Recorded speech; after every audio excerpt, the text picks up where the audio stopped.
আব্বা অন্ধ, আমার আব্বার মুক্তিযুদ্ধ হয়েছে সেইটা মনি নিয়ে খাচ্ছে উঠইয়ে, কিন্তু আমরা সেটা উঠাতে পারতেছি না। এখন মনির আমরা সোনালী ব্যাংকের থেকে টাকা উঠে মনির ভাই নিয়ে যায়, কিন্তু আমার আব্বার ছেলে মেয়ে আমরা 6টা ভাই বোন, এখন আমরা কোনো টাকা পাই না। আর আমাদের বছর তার নামে হয়ে গেছে, কিন্তু আমার সে কিছু হয় না, কিন্তু টাকাটা সে নিয়ে যাচ্ছে উঠইয়ে। কিন্তু সোনালী ব্যাংকে কেন এই টাকাটা দিচ্ছে আমার এটা জানার দরকার, আমি এটা জানবো। মানে আপনি বলতে চাচ্ছেন যে আমরা ছেলে মেয়ে, আমার বাপ অন্ধ, আমাদের ছেলে মেয়ের নামে অথরাইজ থাকবে, আমরা টাকা উঠাবো। কিন্তু সেই মনিরের নাম কেন ওইখানে দেওয়া এবং সে ছাড়া টাকা উঠানো যায় না? সে ছাড়া টাকা ওঠে, তার ছবিও কম্পিউটারে রয়েছে, সে ছবি দেখায়, মানে যখন দেয় চাপ দেয় তখন তার ছবি বাসে। কেন আমার আব্বার ছবি বাসে না কেন? হ্যাঁ, আমরা সেটাই যে আপনার চেকে দেখতে পেলাম যে মনির সই ছাড়া টাকা ওঠে না। এবং আপনারা বলতেছেন আমার মা বাইসে রয়েছে, আমার মা বাইসে রয়েছে, আমরা 6টা ভাই বোন, 6টা ভাই বোন যে কোনো একজনের হবে না, আমার মার বাপের মার নামে হবে, কিন্তু এই জায়গায় মাও নাই, আমরা ভাই বোনও নাই। তাহলে এটা সে কীভাবে কী করলো এটা আমরা জানতেছি। তাহলে এই মনির তো এইটা কইরে দেওয়ার সময় 4 লাখ টাকা নগদ নিছে। 4 লাখ না, মনির নেছে 5 লাখ টাকা, আমাদের কাছ থেকে 5 লাখ টাকা নিছে। 5 লাখ নিছে, 5 লাখ টাকা নেছে আমার কাছ থেকে। এবং এই যে লোন হইল সাম্প্রতিক, তারপরে এই যে মাসে মাসে লোন উঠছি, এই লোনের থেকে প্রতি মাসে 5,000 টাকা করে নিচ্ছে সে। মানে লোন না, মানে প্রতি মাসের যে ভাতা, সেই ভাতার থেকে 20,000 টাকা উঠলে সে 5,000 সে উঠে রাইখে দেয়। আর এই যে একটা লোন উঠেছিল সেই লোনের থেকেও তো বলছে যে সেই লোনের থেকে 2 লাখ নিছে, 1 লাখ অফিসে দিয়েছে। অফিস মানে আপনার ব্যাংকে সে বলছে যে 1 লাখ আমি ব্যাংকে খরচ করছি, তাদের দিয়ে লোনটা করাইছি, আর 1 লাখ আমি নিছি। সে ব্যাংকে 1 লাখ লাগছে, আমাদের সেই শুরুতেই কইছিল যে জায়গা ব্যাংকে 1 লাখ লাগবে, সোনালী ব্যাংকে 1 লাখ টাকা জমা দিতে হবে, জমা দিয়ে তারপরে সেই টাকা উঠাতে হবে। তাই আমাদের আমরা থাকাকালীন এই টাকাটা উঠলো, তাই আমাকে সই হিসেব করে লাগবে না? আমাদের 6টা ভাই বোনের সই হিসেব করে লাগবে না? আমার ভাইয়ের সইও লাগে না, আমার সইও লাগে না, তো টাকাটা উঠলো কীভাবে? ধন্যবাদ আপনাকে। আসলে আপনারা অসহায় অবস্থায় পড়ে আছেন, আপনার 6টা ভাই বোন আপনাদের বাবাকে আপনাদের সম্পত্তি বিক্রি করে 9 লক্ষ টাকা নিয়ে 5 লক্ষ টাকার মধ্যে তাকে মুক্তিযোদ্ধা করে দেয়, এবং তারপরে প্রতি মাসে যে ভাতা আসে সেই ভাতা থেকে মনিরের অথরাইজে মনির ছাড়া টাকা উঠাইতে পারে না, এই মনিরই প্রতি মাসে 5,000 টাকা করে নিয়ে যায়। তারপর এখন আপনারা যখন এইটা সাংবাদিকদের কাছে একটা প্রতিবেদন করেন, তখন সেই প্রতিবেদন দেখে মনির আপনার ভাইয়ের নাম হচ্ছে কি নূর ইসলামকে মারার জন্য হুমকি দিচ্ছে, এবং সব জায়গা দিয়ে তারে খুঁজে বেড়াচ্ছে যে তারে মারবে।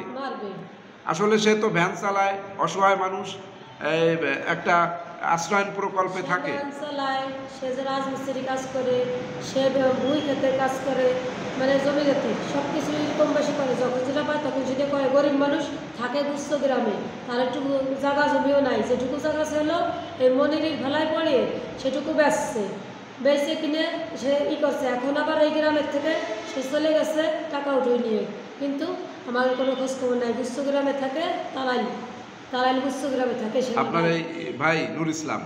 এবং নূর ইসলামকে এখন মারার হুমকি দিচ্ছে এবং তালাশ করতেছে তাকে। তা হয়, আগে একবার কইছে খানকির চাল তোর পার বাটি ভেঙে দেবো যদি এটা কাটিয়ে যায়। আর এবার আবার কইছে কি যে তারা আমি মাঝি জনগণের কাছে করছে যে নূর ইসলামের খুঁজতেছি, মারার জন্য পাচ্ছি না, পাইলি ওর বাটি ভেঙে দেবো, পার গিরের বাটি ভেঙে দেবো, তাই করছে। এখন এইগুলো করছে, এগুলোর বিচার আমরা চাই, মনিরের বিচার চাই। এই মনির কি এ তো আপনাদের শুধু এইটা, আরো অহরহর ঘটনা সে অনেক জায়গায় ঘটাচ্ছে, আরো মেশিন কিস্তি নিয়েছে, বহুত মেশিন কিস্তি নিয়েছে, টাকা নিয়ে তাকে এরকম করে দিচ্ছে বা দিচ্ছে না, এরকম বহুত মেশিন কিস্তি নিচ্ছে।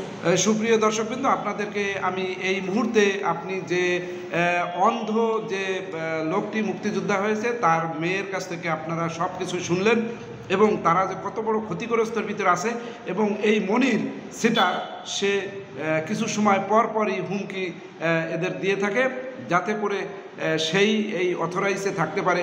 আর একটি কথা আমি বলতে চাই, সরকারিভাবে যে বিষয়টি সোনালী ব্যাংকের দায়িত্ব দেওয়া হয়েছে তারা বিচার বিশ্লেষণ না করে, তার ফ্যামিলি রয়েছে, তার সব রয়েছে, তার আত্মীয় স্বজন রয়েছে, তাদেরকে না করে একটা কোনখানকার একটা সিটার বাটপার তাকে একটা অথরাইজ দিয়ে তাকে দিয়ে এই টাকা উঠানো হয় এবং সেই টাকা প্রতি মাসে 5,000 করে কেটে নেয়। তারপরে একটা কথা আছে কি, যে আমার কাছে যে বই রয়েছে মানে ব্যাংকের চেক বই রয়েছে, ব্যাংকের চেক বই আমার কাছে রয়েছে, 2টা বই উঠেছিল, 2টা বই উঠানোর পরে এই যে হলো প্রথম বইটা, এই যে প্রথম বইটা, দ্বিতীয় বইটা এই যে, তারপরে বইটা এই যে, 3টা বই।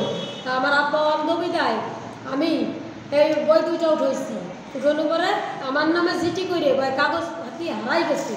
এই বুদ্ধি মনে দিয়ে তারপরে আমার আব্বারে ফুকাইয়ে শেষে গিয়ে সেই কাগজপত্র আবার উঠাইছে, এইটাও আবার উঠাইছে তার নামে। এখন এটা উঠাইছে, এখন এর একটা যে কোনো একটা বিচার আপনাদের কাছে চাই। ধন্যবাদ আপনাকে। আসলে আপনারা অসহায় মানুষের কাছে মানুষের কথাই বলতে হয়।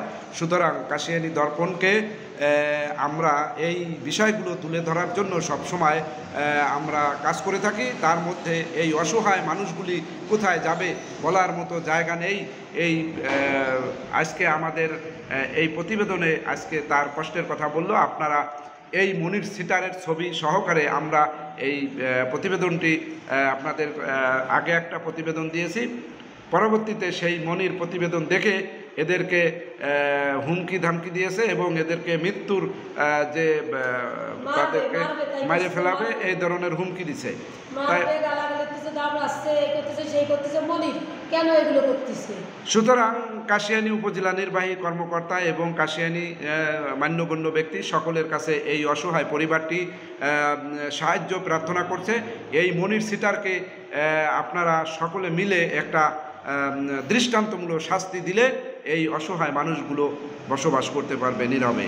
ভালো থাকবেন, সুস্থ থাকবেন, আর সামনে দেখতে থাকুন কাশিয়ানী দর্পণ।